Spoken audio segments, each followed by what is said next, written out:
Bismillahirrahmanirrahim. Hi everyone. Welcome to the ICT in Language Teaching course. Still with me, Miss Mariska. The first topic in this course is autonomous learning. And in the previous meeting, you have explored some online applications that might be used to promote autonomous learning. So in this video, I would like to present autonomous learning, especially in English language teaching and learning. Okay, these are what we are going to learn in this video. First, we will learn the concept of autonomy and learning autonomy. Then, we will identify the characteristics of dependent and independent learner. And finally, there will be some tips and advices to become a more autonomous learner. Oh, there are actually some terms that are used to describe autonomous learning. They are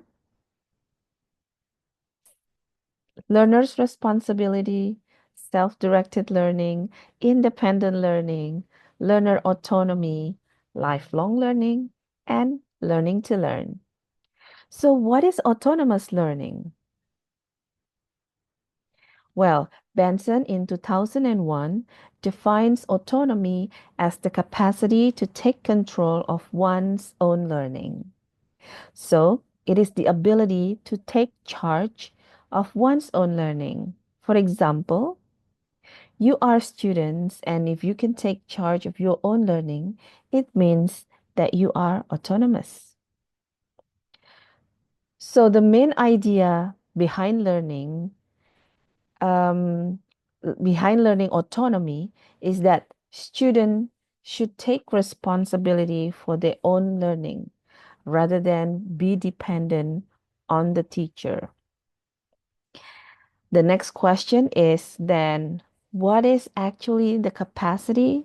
And also, what do we mean by control of learning?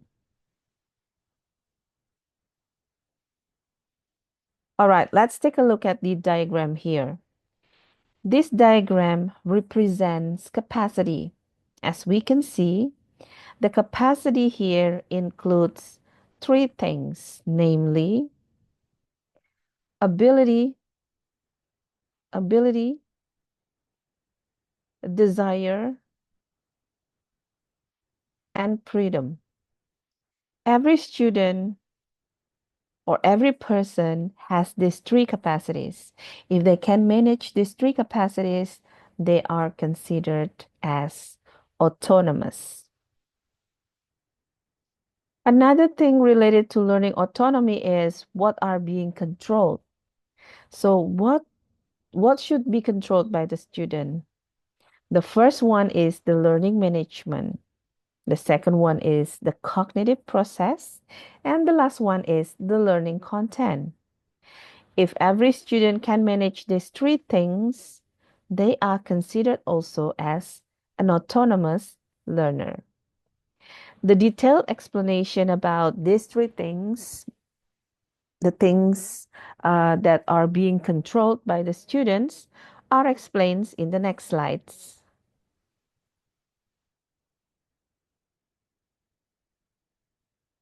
Okay, so first one is related to learning management. For example, every student can make a study plan for every course they are taking. Then the next one is cognitive processes. It means that if students pay attention to the teacher's explanations, they ask questions, they provide some feedbacks in the teaching and learning processes, they are also considered as autonomous learners. And the last one is related to the learning content. It means that every student can choose whatever they want to learn first. For example, there are some topics, there are some activities provided by the teacher, and the students can choose which topic or which activity they would like to finish first. It means they have the ability to control these three things: their learning, their learning management, their cognitive processes, and also their learning content. Now let's find out what are the characteristics of dependent learners versus the characteristics of independent learners.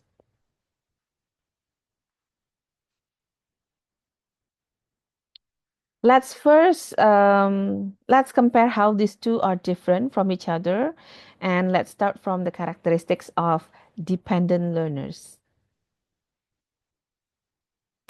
Okay, the dependent learners are first rely heavily on the teachers. So they should ask the teachers for whatever they need to do. The second one is they cannot make decisions about their learning. So they are confused which one should be done first, which one should be finished first, and they have no idea where to start. The third one is they don't know their strength and their weaknesses. So starting from now, you need to know which are your strengths and which are your weaknesses, which skills that you consider as strong enough for you and which skills that you consider as your weak skill. The next characteristics of dependent learners is they think that the teacher is responsible for all their learning. So they put all their responsibilities to the teacher. And the next characteristics of the dependent learners is they do not have any plan or they do not set any goals for their own learning. And next one is that they do not connect classroom learning and the real world. So the classroom learning are actually relevant to the real world, and this dependent learner cannot make any connection between what they have learned in the classroom and what should they do in the real world. The next characteristics of dependent learner is that they're only motivated by grades and awards. So what they want to achieve is only having a good enough or even high score or high big or high grades, yeah. And they will do anything for that. And the last one is that they do not reflect on their learning. So these are the characteristics of the dependent learners.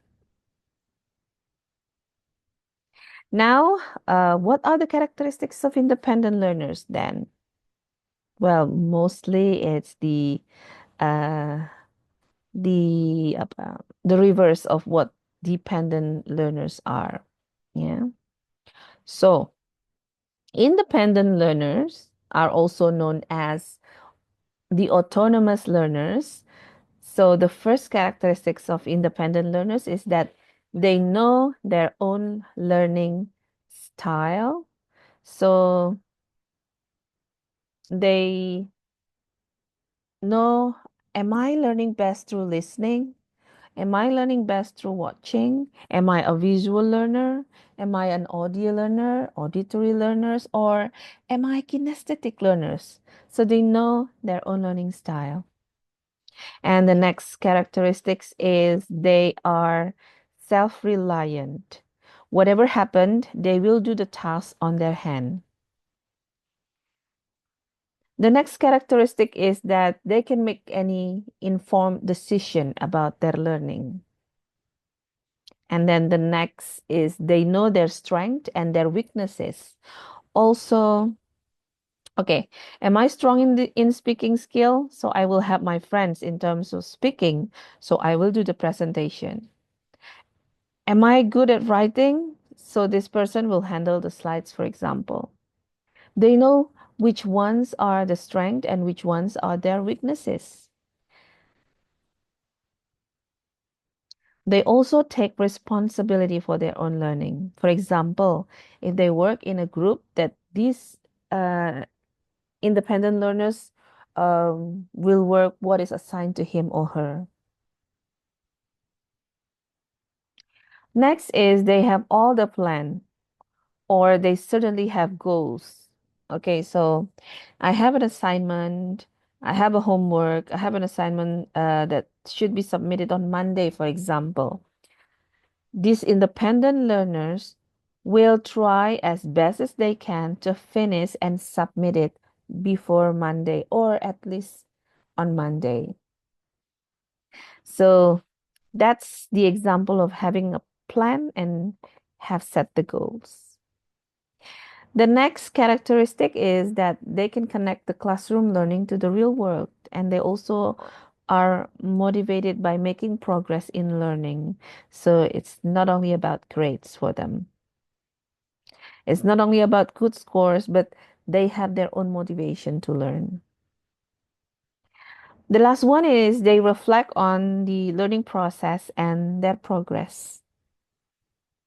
So what is missed on that day, they will try to improve the next day.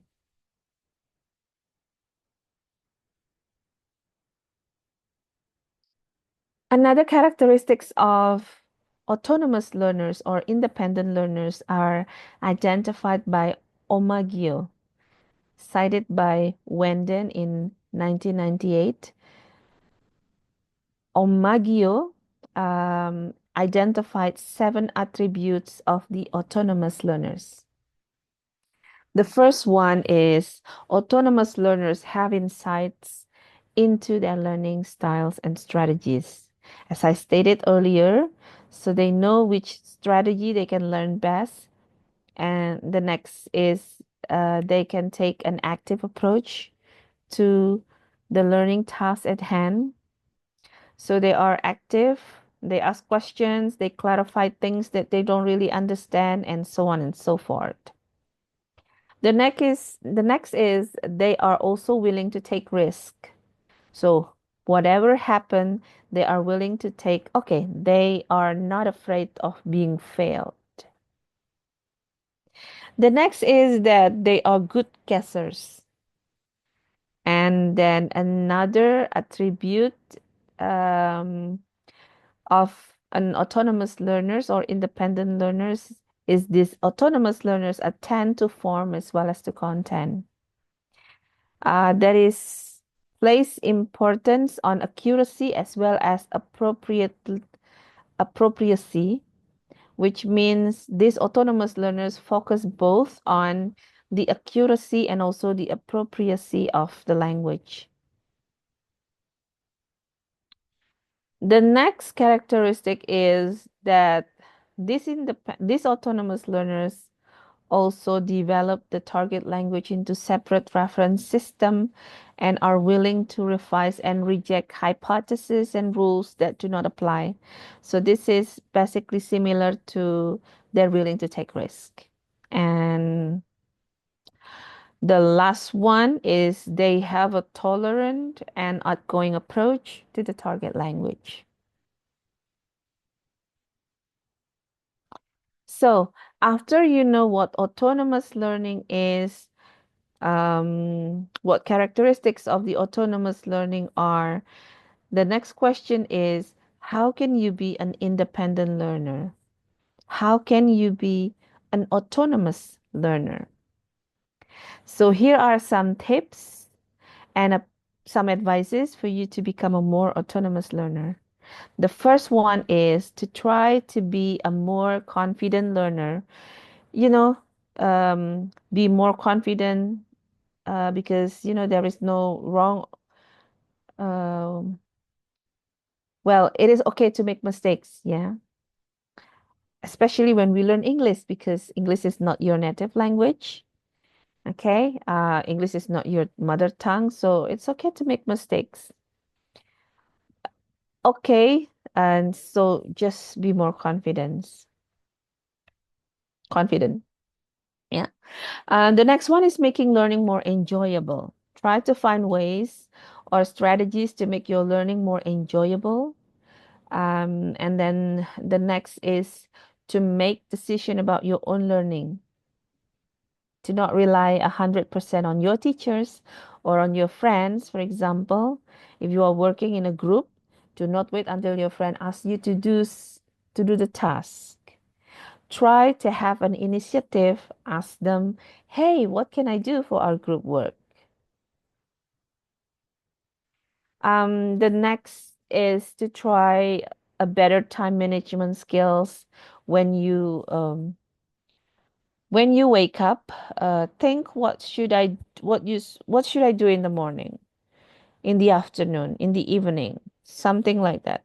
The next is learning to take responsibility, as I mentioned earlier, and then be responsible for your be responsible of your own learning. The next is learning to study more effectively. Well, I believe that you study every day, yeah, but the problem is how to make your study more effective. That's the question, so you should find ways. Okay, some other tips are provided for you. The first one is you can start by looking at what you need help with. For example, among those language skills, reading, writing, listening, speaking, and vocabulary, which one you think you need help the most? Or, for example, if you have an assignment and you don't really understand the assignment, try to ask your teachers, and at which point that you don't understand, do not ask the things that have been explained earlier, just to clarify the things that you really don't understand. And then looking at what you're good at. So you need to know what your strengths are so you can strengthen your strength and then you can improve your weakness. The next is learning to edit or check your own work. So before you submit any work, yeah, any task, any assignment, you can take a look at your work and then try to check and recheck again before you submit. Okay, the next is asking for help from peers or faculty members. So it means that you can also ask help from your friends and also from your teachers. Yeah, to help you to be more autonomous. Yeah, uh, to help you learn better. The last thing that you can do to become a more independent learner is finding out materials that are available both in the library or in the internet, as you can find anything in the internet. You can find almost anything in the website. So if you don't understand about a specific thing, you can browse first and then you can ask um, your teachers or your friends if you still have questions. So these things are the things that you can do to become a more independent learners. I hope that you can find ways and strategies that best suits you to become a more autonomous learner. Good luck and thank you for watching. Wassalamualaikum warahmatullahi wabarakatuh.